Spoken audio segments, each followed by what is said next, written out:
जय हिंद dear student. Today we are going to discuss about the definition of the SI unit of the charge. तो सबसे पहले तो हम यही जान लें कि चार्ज की एसआई यूनिट होती क्या है। तो एसआई यूनिट ऑफ चार्ज जो होता है, यूनिट ऑफ चार्ज जो होता है उसको कूलाम माना गया है, जिसको कैपिटल सी से लिखते हैं, और अगर पूरा लिखना हो तो स्मॉल सी से स्टार्ट करेंगे और कूलाम ये। और इस कूलाम को जो ये है इसको हम क्या मानते हैं कि 1 कूलाम किसके बराबर है, 1 एम्पियर सेकेंड के बराबर है। आप ऐसा भी लिख सकते हैं, ठीक है। और जब कभी भी हमें 1 कूलाम की डेफिनेशन देनी हो या कूलाम की डेफिनेशन देनी हो तो हम कूलाम से ला से देते हैं, जो कि कितना है 1/4πε0 Q1 Q2/r²। इसी फार्मूले से हम कूलाम से ला की डेफिनेशन देते हैं। और अगर ऐसे देना है तो डायरेक्टली ऐसे दे भी नहीं सकते हो, कुछ मैथमेटिकली अप्रोच लेना पड़ेगा।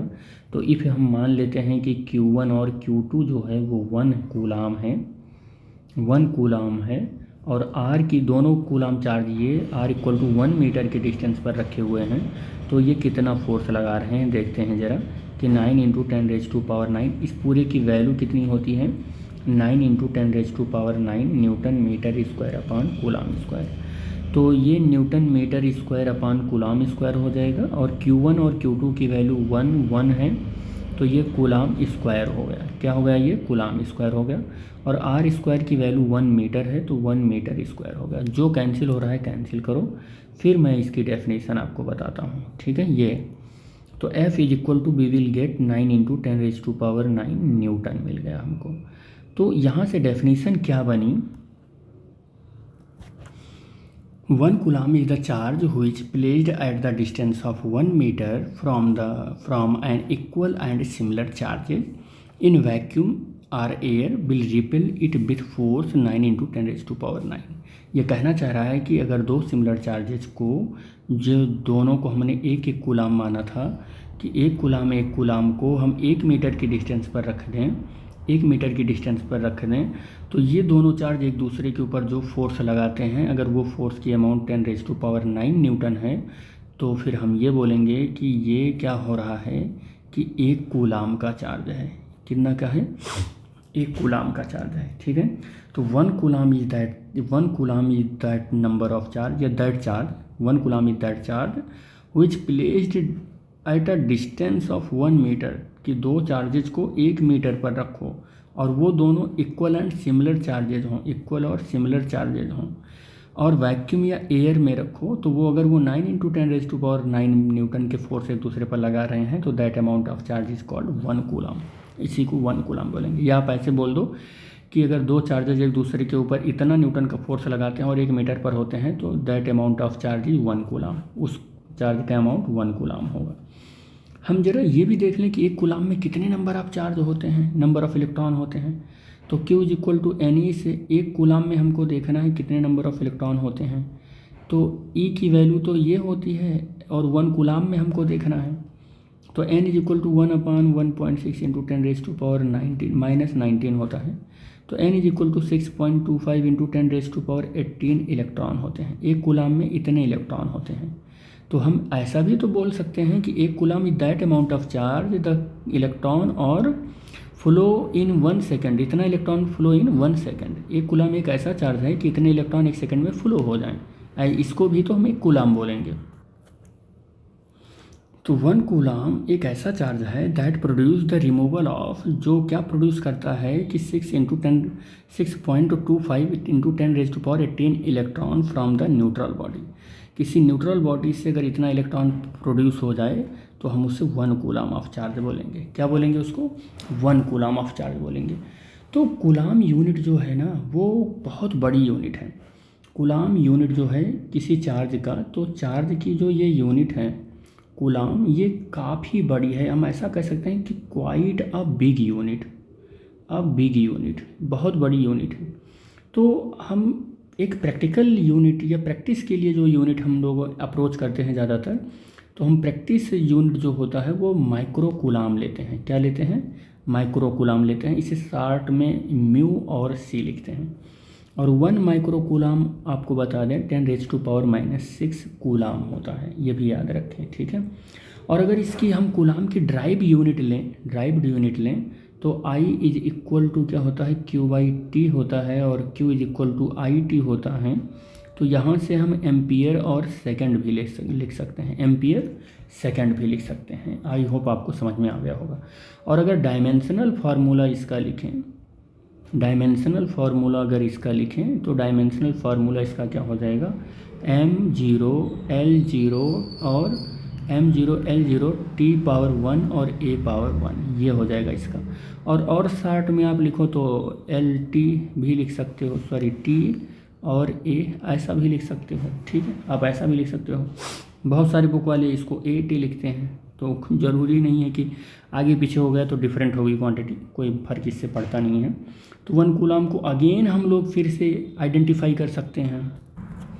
क्या आइडेंटिफाई कर सकते हैं कि 1 कूलम इज़ द चार्ज, एक कूलम एक ऐसा चार्ज है विच व्हेन, जब ये फ्लो होता हो, which when flowing in the conductor, जब ये कंडक्टर में फ्लो होता हो 1 सेकंड में, 1 सेकंड में, ठीक है, कितने में, 1 सेकंड में, कॉज द करंट, और कितना करंट बनाता हो, 1 एम्पियर।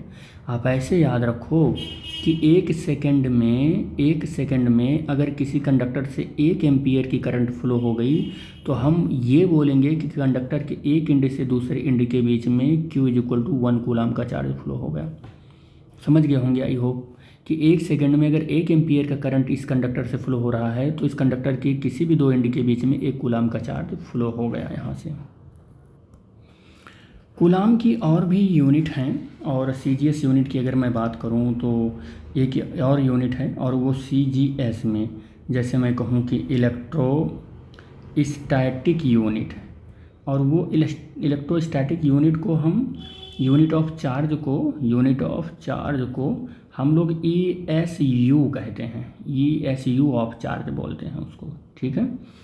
और जो ये यूनिट है इसे हम स्टैट कूलम भी कहते हैं, ये भी याद रखना, स्टैट कूलम भी कहते हैं। ऐसा नहीं है कि हम इसे केवल ESU बोलें, स्टैट कूलम भी बोलते हैं इसको, या हम ऐसे कह दें कि the unit is also called, ऐसे लिख देते हैं, इसको थोड़ा सा बढ़ा ही देते हैं, unit of also called stat unit, ऐसे लिख लो आप, स्टैट यूनिट।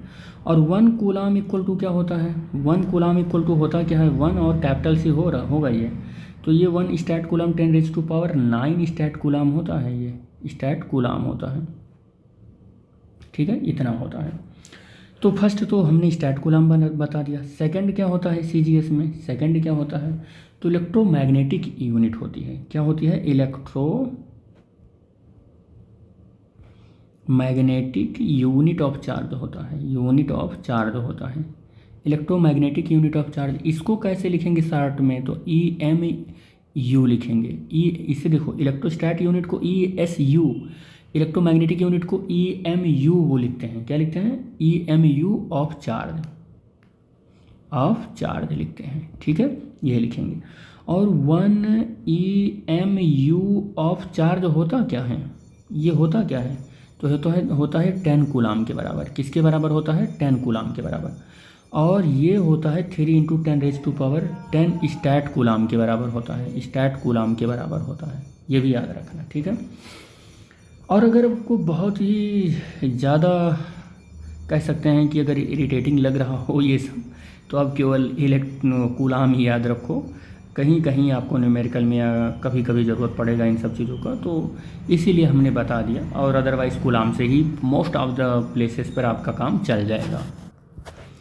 एक और मैं बता देता हूँ आपको, बहुत इम्पोर्टेंट है वो भी, क्या है कि जैसे मोस्ट ऑफ द थिंग्स हम अगर एटम के बारे में बात करेंगे ना, यानी कि एटॉमिक लेवल पर जब बात करेंगे तो ये सब यूनिट बहुत बड़े यूनिट हो जाएंगे, तो वहाँ छोटी यूनिट की ज़रूरत पड़ती है। एटॉमिक या न्यूक्लियर फिजिक्स में, एटॉमिक या लेवल पर या न्यूक्लियर फिजिक्स में अगर हम बात करें, तो न्यूक्लियर फिजिक्स में अगर हम बात करें तो this unit is very big, coulomb हुआ, स्टैट कूलम हुआ, EMU हुआ, स्टैट कूलम हुआ, तो बहुत ज़्यादा बड़ी यूनिट हो जाएगी। तो इसको थोड़ा सा हम लोग कंट्रोल करने के लिए एक दूसरी यूनिट बनाएं, जिसे हम इलेक्ट्रॉनिक चार्ज यूनिट बोलते हैं। क्या बोलते हैं, इलेक्ट्रॉनिक चार्ज यूनिट बोलते हैं, और उसमें हम लोग जो है 1 electron is equal to 4.8 × 10⁻⁻10, ESU of charge लिखते हैं, या हम 1.6 इंटू 10⁻⁻⁻19 कूलाम लिखते हैं। तो ये वैल्यू भी आपको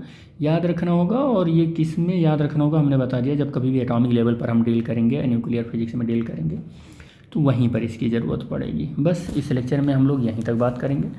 नेक्स्ट लेक्चर में हम लोग मिलेंगे condition of the valid of a coulomb law के साथ। Thanks for watching the video. Thank you बेटा।